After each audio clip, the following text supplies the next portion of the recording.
This is the movie which I think you have said a number of times is a slasher. Splatter. A splatter. Different.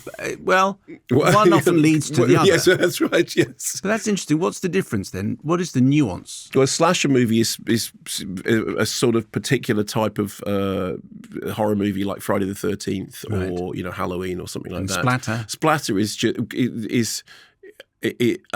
I would say actually in this case it's a choice of weapons. It's to do with you can't have slasher movies in which the machine gun is the preferred tool.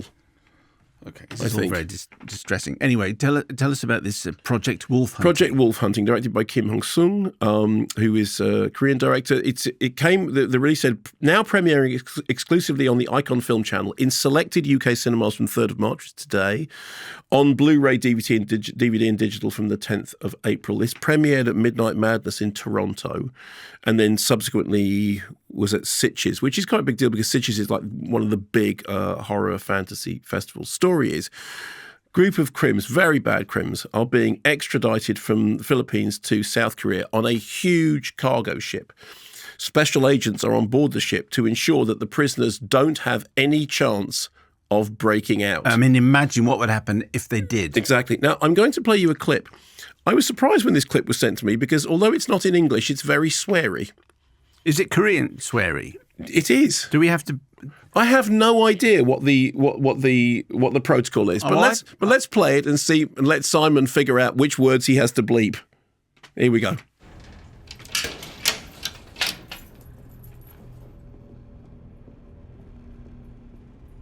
주무! 식사는 하루에 2번, 화장실은 하루 1번. 모두의 안전을 위해서 칫솔 없이 치약만 제공한다.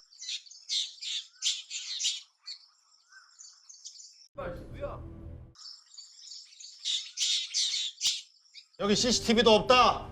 그러니까 그리웠던 고국에 돌아갈 때까지 밥이라도 제대로 처먹으려면은 조용히 좀 가자. 너희들이 잔대가리 굴려서 빠져나가 봤자 배 아니다.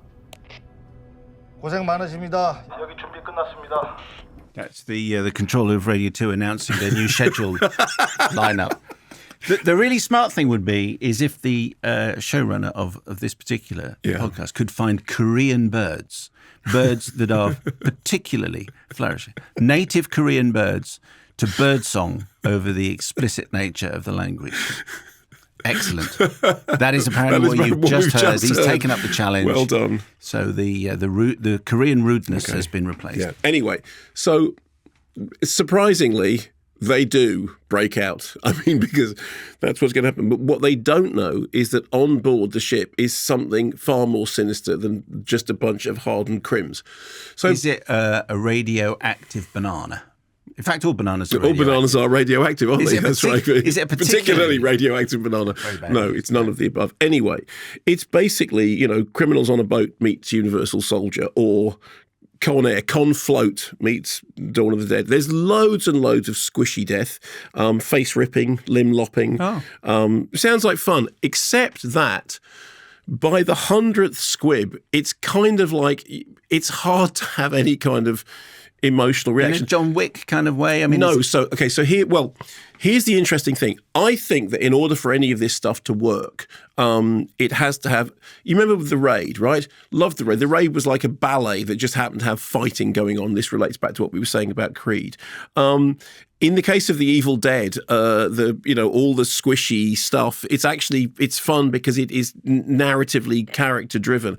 I think the problem with this is that, well, as I was watching it, I started to think, have I become too old to just enjoy senseless violence? And I'm glad to say that I don't think that is the case. I don't think I'm ever going to leave my kind of gleeful teenage appreciation of just absolutely senseless violence on screen. But what I have discovered is that I do need characters that I care about, or that I have some interest in the jeopardy or otherwise situation of their outcome. It isn't just enough to have an endless pile up of, squib, lob, stuff, arm, limb, When you say squib, the squib shot when you an impact on film when you see that, it's a squib.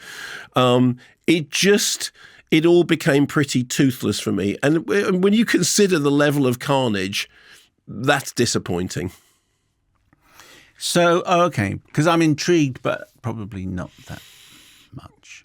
Yeah, I think there are better examples. The Raid is an infinitely better film in terms of just the sheer, increasing. Because the thing with the Raid is, remember, it just increases and increases and increases and increases. It's like that thing. What's the tone that Hans Zimmer uses in Dunkirk? The rising tone. There's a name for it, which eludes me now. Something which just keeps building and building and building. Yet somehow, actually, your emotion goes with it. In the case of this, it's just like, oh yeah, okay, all right, enough.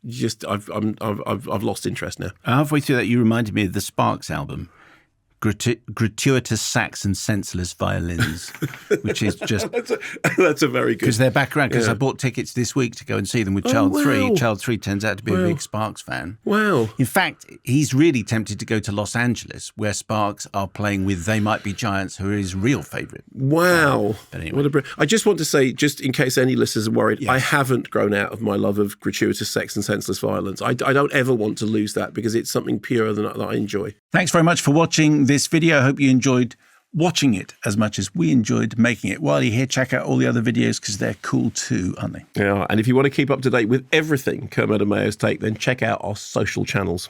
I mean, why wouldn't you? I mean, I would. I have done. Excellent.